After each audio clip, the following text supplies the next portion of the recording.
Dostum, biraz daha maraqlı və biraz, necə deyim sənə, filosofiya və ezoterikaya biraz da bu situasiya səslənə bilər. Amma inan ki, ilk öncə bundan başlayır və mövzu budur.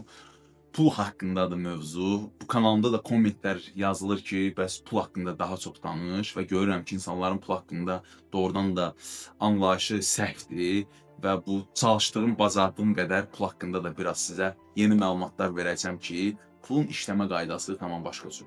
Necədir pulun işləmə qaydası? İnsanlar fikirləşir ki, bir gün varlı olacam. Bir gün varlı olacam. Pulu hardasa uzaqda görürlər. Falan şey dəyişəcək, pullanacam, falan şey görəcəm, pullanacam. Amma yaddan çıxardırlar ki, bilmirlər ki, bu həyat gələcəkdən və keçmişdən ibarət deyil. Bu həyat bu andan, yaşadığımız andan ibarətdir və onlar həyatın dəyişməyini gözləyirlər, amma daxilən özləri dəyişmir. İnsanın ən böyük səhvi odur ki, gözləyir ki, həyat dəyişsin, sonra özüm dəyişərəm, amma birinci özün dəyişməlisən ki, ondan sonra həyat da dəyişsin.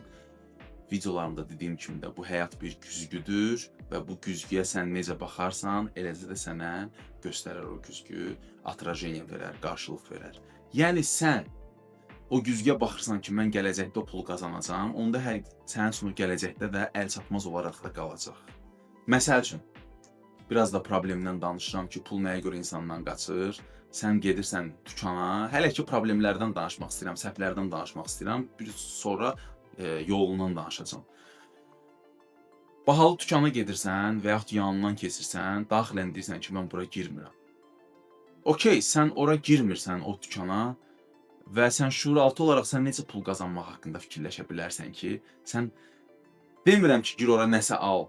Sən ən azından ora girib, o enerjini hiss eləyib, o ab-havanı yaşamalısan ki, o pullu insanların necə yaşadığını ən azından hiss eləyəsən. Sən yan keçirsənsə bahalı mağazindən, sən deyirsənsə hər şey bahadır və daxilən həmişə mən kasıb adamam deyənə düşünürsənsə, əlbəttə pul səndən qaçacaq mənim dostum. Bu kimliyə uyğun, bu düşüncəyə uyğun da sən qərarlar verirsən axı. Deyirsən ki, ora bahadır, həyatda yaşamaq bahadır, falan istirahət bahadır. Əslində, baxanda hər şey bu dünyada o qədər ucuzdur ki. Yəni sən daxilində kasıb yaşayırsansa, bahalı dükana girə bilmirsənsə, bahalı restorana girə bilmirsənsə, adi onun yanından keçəndə də belə fikirləşsənsə, bu bahalıdır, sənlik deyil. Sən pulun gəlməyini, həyatını gözləmə. Sən ilk növbədə daxili hissiyatını dəyişməlisən. Əsas fikir budur. Necə daxili fikri hissiyatını dəyişməlisən? Bax, sənin pulun olsa, sən özünü necə hiss eləyərsən?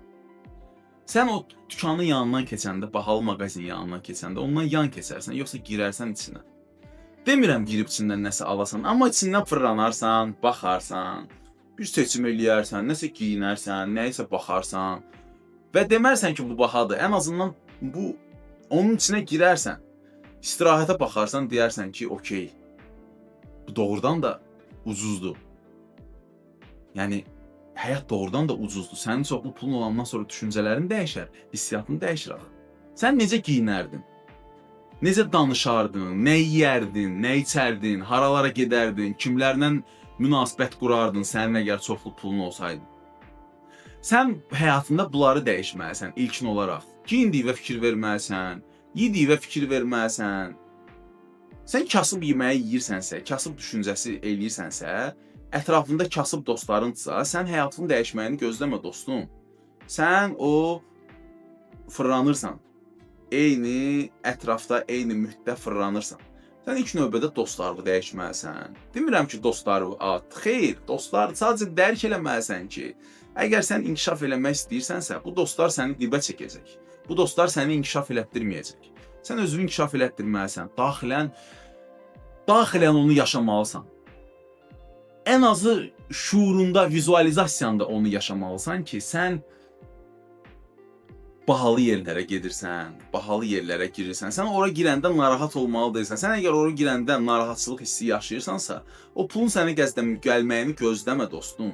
Pul səndən həmişə qaçacaq. Bunu dərk elə. Birinci, sən pullar haqqında düşüncəvi dəyişməlisən.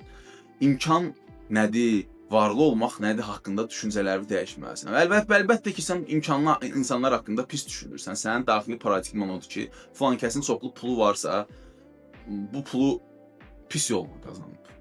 Amma inan ki, əksər situasiyalarda hansı insanlar ki, şeytana qulluq eləmir, Allaha qulluq eləyir və Allah üçün yaratmağa çalışır. Elə ən imkanı olan adamlar da odur. Sən sadəcə sənin ətrafında o qədər deyiblər ki, filan kəsin pulu varsa əyri yolla qazanır, pis yolla qazanır. Sənin artıq paradigman belə formalaşıb və sən daxilən şüuraltı elə bilirsən ki, pul pis bir şeydir və pulu qazanmaq üçün əyri yolla məşğul olmaq lazımdır. Amma insan inan ki, Allah bu dünyada pulu o insana getirir ki, kim Allah üçün fayda verir, kim Allaha xidmət edir, kim insanlarla belə xeyirxahdır, sevgi doludur və xeyirxahlıqdan, yaxşılıqdan çəkinmir, usanmır və onlara Allah yetirir. Sən bunu dərk eləməlisən. Sən pul xərcləməyə ürəyin gəlmirsə, əlvi cıvı atmağa ürəyin gəlmirsə, pul sənə gəlməyəcək. Pul yenə də vasitədir, enerji mübadiləsidir.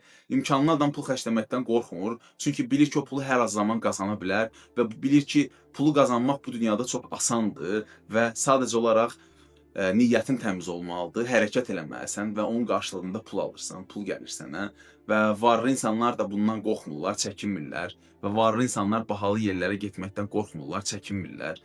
Özlərinə bahalı bir şey almaqdan qorxmurlar, çəkinmirlər. Adi elementar bir şeyi gətirə bilərəm ki, sən gedib tutaq ki, özünə 20 manatlıq ayaqqabı ala bilərsən və yaxud da özünə 200 manatlıq, 300 manatlıq ayaqqabı ala bilərsən.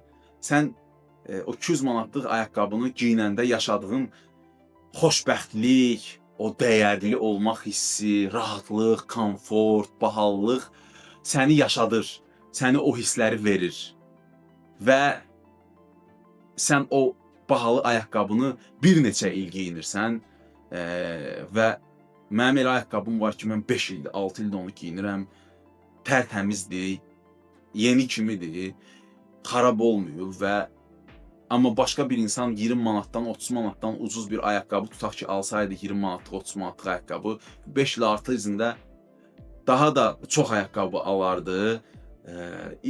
İTOQ-da gəlib məndən də daha başa gələrdi və o ayaqqabıda komfort da tapmazdı və hər dəfə də o ayaqqabısına baxanda həyata narazılıq hissini bildirərdi, çatışmamazlıq hissini bildirərdi. Amma mən o ayaqqabıya baxıram, nə olsun mənim bir dənə ayaqqabım var, zato keyfiyyətli ayaqqabıdır, zato mən bahalı dükana girəndə rahat girirəm.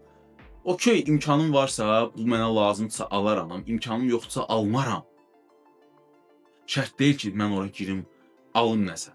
Sən daxilən öz-özünü sıxırsan və daxilən öz-özündə problemlər görürsən, pulda problem görürsən, şuuraltı problem budur. İlk növbədə mental olaraq, şuuraltı olaraq sən beyninin proqramlarını dəyişməlisən mənim dostum. Atmosferə get gir, o bahalı yerlərdə olan atmosferi hiss elə. Bax, insanlar bir-birinlə necə münasibətdədir. Əksər hallarda sən görəcəksən ki, imkanlı adamlar, pulu çox olan adamlar bir-birindən çox mehribandır, çox kibardır, çox belə mədəni şəkildə danışırlar, sevgi ilə, sayğı ilə danışırlar və sakitdirlər, qışqırmırlar, əsəbləşmirlər. Nəyə görə? Çünki onlar həyatdan zövq alırlar, qarşındakı insana hörmət edirlər. Amma kasıblığın olduğu yerə bax, orada söyüş var, aqressiya var, nifrət var, qarşısındakını alçaltmaq var, alçaldıb ondan daha yüksək görsənmək istəmək hissi var. Dostum, başa düşürsən, belə şeylər sənin həyatını həll edir və sənin seçimindir. Sən hardasan, hara gedirsən, kimlərləsən. Daxilində bolluk düşüncəsini formalaşdırmalısan. Sən daxilən kasıb bir yerdə də yaşaya bilərsən, amma daxilindəki bolluğu birinci hiss eləyib, onun dalınca getdikcə, sənin bolluq da sənin dalınca başlayır həyatının dalınca gəlməyə. Bolluğun dalınca qaçmalı deyilsən, pulun dalınca qaçmalı deyilsən, daxilən onu hiss eləməlisən. Ondan sonra pul özü avtomatik sənin dalınca qaçmağa başlayacaq. Gülməli səslənə bilər, amma bu doğrudan da belə işləyir dostum. Sən bunu yoxla, gör necə işləyir. Əvvəl hisslərin dəyişir, sonra düşüncən dəyişir, sonra davranışın dəyişir, sonra verdiyin qərarlar dəyişir və sonra da həyatın dəyişir. Hamısı etap-etap baş verir. Sən daxilən öz hissiyatını, öz düşüncəvi, öz daxili proqramını yaxşıya doğru dəyişməsən, sən həyatını yaxşıya doğru dəyişməyəcəksən və pulun arxasında qaçacaqsan həmişə. Özünü gələcəkdə olmaq istədiyin insan kimi aparmağa başla. Məsəl üçün, o imkanlı sən versən, nə yeyərdi? O imkanlı sən versən, nə gəldi yeyərdi, fikirləş, yox. o imkanlı versən, kimlə gəldi münasibətdə olardı? Yox. Sadəcə əgər sən özünü yaxşı doğru dəyişmək istəyirsənsə, sən bunu dərk eləməlisən ki, sən o situasiyaya çatanda nələr eləyərdin və həmin addımları atmağa başlamalısan və həminki insan kimi yaşamağa başlamalısan. O insan kimi yaşamağa başlayanda artıq reallığın ona uyğun dəyişməyə başlayacaq dostum. Uğurlar.